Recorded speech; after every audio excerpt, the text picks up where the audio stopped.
जय हिंद दोस्तों। यदि वीडियो अच्छा लगे तो लाइक शेयर एंड सब्सक्राइब कर दे। और बिना देरी करते हुए आज के टॉपिक पर आता हूं।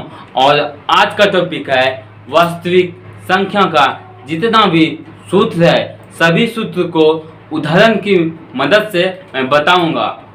फर्स्ट सूत्र है भाज्य बराबर भाजक गुना भागफल प्लस शेषफल।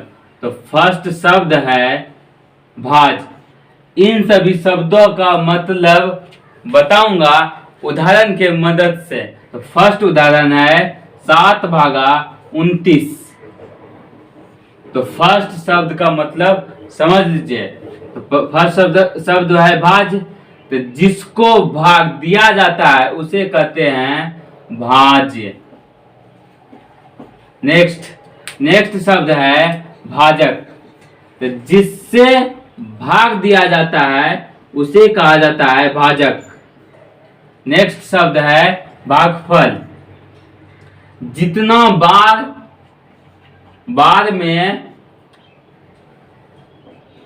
बार में खिलाया जाता है उसे कहते हैं भागफल। तो यहाँ पर कितना बार में खाएगा? 4 बार में खाएगा। 7 चौके 28। अब घटाएंगे 9 में 8 गया 1 और ये दोनों कट गया। तो भागफल समझ गए। अब नेक्स्ट वर्ड है शेषफल। तो जितना शेष बचता है यहाँ पे उसे कहते हैं शेषफल। अब नेक्स्ट सूत्र पर आऊंगा। दूसरा सूत्र है पहली संख्या गुना दूसरी संख्या बराबर एचसीएफ गुना एलसीएम। एचसीएफ और एलसीएम बनाने में जिस स्टूडेंट को प्रॉब्लम होता होगा वह स्टूडेंट वास्तविक संख्याओं के पार्ट 4 में जाकर एचसीएफ और एलसीएम गुणनखंड विधि से बताए हैं, जाकर देख ले। नेक्स्ट है वास्तविक संख्या का पार्ट 5। उसमें एलसीएम साधारण विधि से बताया हूं, जाके देख ले जिसको एलसीएम में प्रॉब्लम होता है। नेक्स्ट वास्तविक संख्याओं के पार्ट 6 में जाकर एचसीएफ भाग विधि से बताया हूं, जिसको एचसीएफ में प्रॉब्लम होता है वास्तविक संख्या के पार्ट 6 में जाकर देख लें। यदि पार्ट 4, पार्ट 5 और पार्ट 6 का वीडियो देख लिए तो एचसीएफ और एलसीएम का सभी प्रॉब्लम खत्म हो जाएगा। दूसरा सूत्र को उदाहरण के मदद से मैं अब बताऊंगा। तो पहले क्या करते हैं, पहले प्रश्न को पढ़ लेते हैं, उसके बाद सूत्र का प्रयोग करेंगे।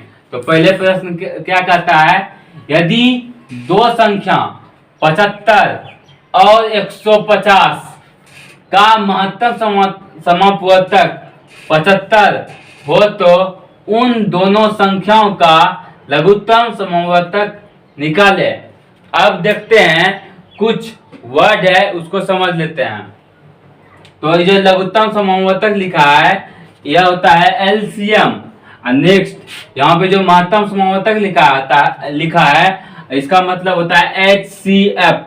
मतलब एचसीएफ का हिंदी होता है महत्तम समापवर्तक और एलसीएम का हिंदी होता है लघुत्तम समापवर्तक। अब क्या करते हैं, इस क्वेश्चन में जितना भी चीज दिया है उसको पहले लिख लेते हैं। तो क्या दिया है, 2 संख्या दिया है। तो शुरू वाला संख्या होगा पहली संख्या कितना है 75। नेक्स्ट है दूसरी संख्या। तो दूसरी संख्या कितना दिया है 150। और नेक्स्ट दिया है महत्तम समापवर्तक, उसको H बराबर लिख देते हैं, एचसीएफ है एचसीएफ कितना दिया है 75।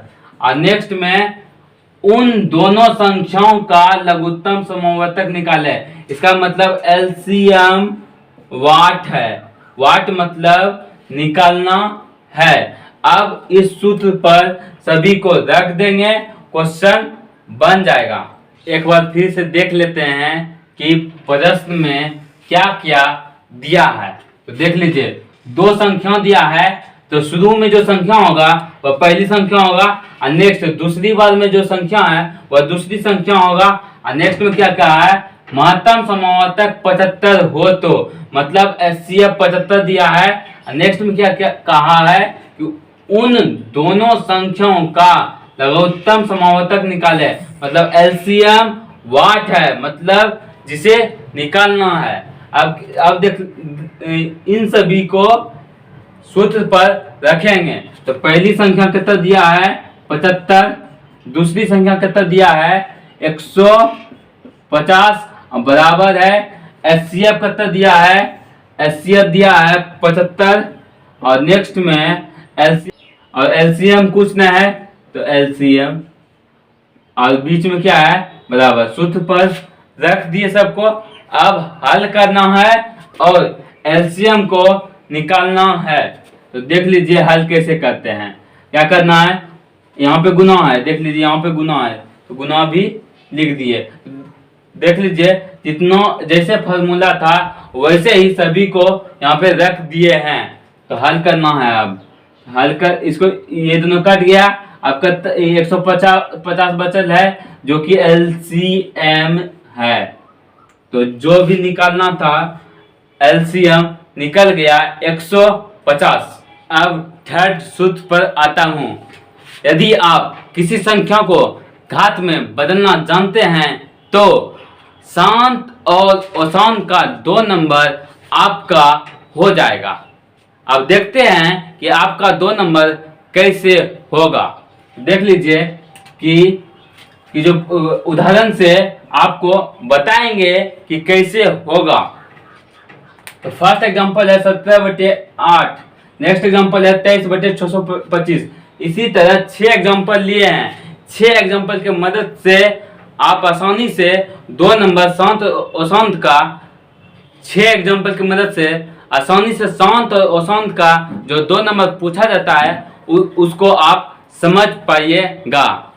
तो किसी संख्या को घात में बदलने के लिए पहले क्या करना होता है, अवभाज्य गुणनखंड करना होता है। अवभाज्य गुणनखंड यदि आप कर लेते हैं तो वह संख्या घात में बदलना आसान हो जाता है।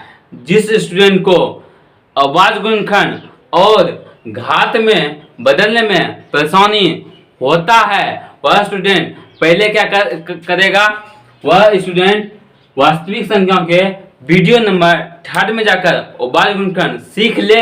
उसके बाद क्या करे कि वास्तविक संख्या के वीडियो नंबर 8 में जाकर किसी संख्या को घात में कैसे बदला जाता है वह सीख ले।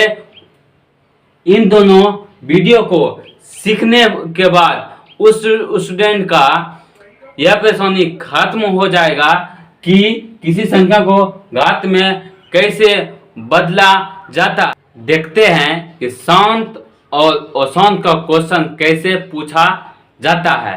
तो देख लीजिए ऐसा क्वेश्चन रहेगा 17/8, एग्जांपल में लेते हैं 17/8 रहेगा। उसमें पूछेगा कि यह संख्या शांत है कि अशांत है। तो क्वेश्चन कैसा आता है समझ गए होंगे। शांत और अशांत का जो क्वेश्चन बनेगा उसमें क्या करना है कि ऊपर वाला को कुछ भी नहीं करना है, नीचे वाला जो संख्या रहेगा उसको सिर्फ घात में बदल दीजिए और 2 नंबर आसानी से पा लीजिए। तो देख लीजिए कि किसी संख्या को घात में बदलने के लिए फर्स्ट में क्या करना पड़ता है, फर्स्ट में अवभाज्य गुणनखंड करना पड़ता है, उसके बाद उसको घात में बदलना पड़ता है। तो देख लीजिए 8 को अवभाज्य गुणनखंड करके घात में बदले हैं। नेक्स्ट 625 को अवभाज्य गुणनखंड करके घात में बदले हैं। नेक्स्ट 200 को अवभाज्य गुणनखंड करके घात में बदले हैं। नेक्स्ट 64 को अवभाज्य गुणनखंड करके घात में बदले हैं। नेक्स्ट 105 को अवभाज्य गुणनखंड करके गुणनखंड में बदले हैं, मतलब इसका घात ही नहीं हुआ इसीलिए घात नहीं किए। नेक्स्ट 110 का भी देख लीजिए 2 गुना 5 गुना 11 हुआ, इस पर जो घात है 1 घात है, और इस पर भी जो घात है 1 घात है। फिर से सुन लीजिए किसी भी शांत और अशांत का प्रश्न बनाने के लिए पहली बात कि ऊपर वाला को कुछ नहीं करना है, नीचे वाला को घात में बदलना है। यदि आप घात में बदल देते हैं तो सिर्फ क्या करना है, सिर्फ एक चीज करना है, सिर्फ देखना है। अब यदि आप संख्याओं को घात में बदल दिए तो सिर्फ देखकर उसका आंसर बोल सकते हैं। तो देख लीजिए 8 है ना, तो 8 का घात होगा 2 पावर 3 और 625 का घात होगा 5 पावर 5 और 200 का जो घात होगा 2 पे पावर 2 और 5 पे 2 पावर 3 और 5 पावर 2 और नेक्स्ट में 64 का घात होगा 2 पे पावर 5 और नेक्स्ट 105 का जो घात होगा 3 पावर 1 5 पावर 1 और 7 पावर 1 और 110 का जो घात होगा 2 पे पावर 1 5 पावर 1 और 11 पावर 1। अब सिर्फ देखना है और आंसर बोलना है। तो कभी भी यदि क्वेश्चन शांत और अशांत का आ जाए तो देखिए और बोल दीजिए, लेकिन देखने के पहले संख्या को घात में बदलना अनिवार्य है। तो आंसर क्या होगा देख लीजिए। यदि 2 रहे या 5 रहे या 2 रहे और 5 रहे, तो फिर से सुन लीजिए, केवल 2 रहे या केवल 5 रहे या 2 या 5 एक ही साथ रहे, तो देख लीजिए यहाँ पे सिर्फ 2 है तो इसका मतलब 17/8 शांत होगा।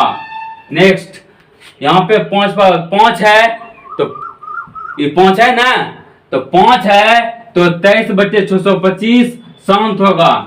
नेक्स्ट यदि 2 और 5 दोनों है फिर भी दोनों क्या होगा, 129/200 जो होगा वह शांत होगा। फिर से एक बार ध्यान दे देते हैं कि ऊपर वाला को कुछ नहीं करना है, नीचे वाला को घात में बदलना है और घात को सिर्फ देखना है कि 2 है तो शांत है और 5 है तो भी शांत है। यदि 2 और 5 दोनों है फिर भी शांत है, तो यहां तक कंडीशन था शांत का।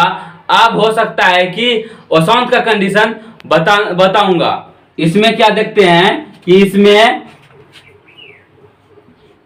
इसमें सिर्फ 5 है, इसमें 2 नहीं है। लेकिन एक बात ध्यान रखिए अशांत का कि 2 हो या 5 हो उससे कोई मतलब न है।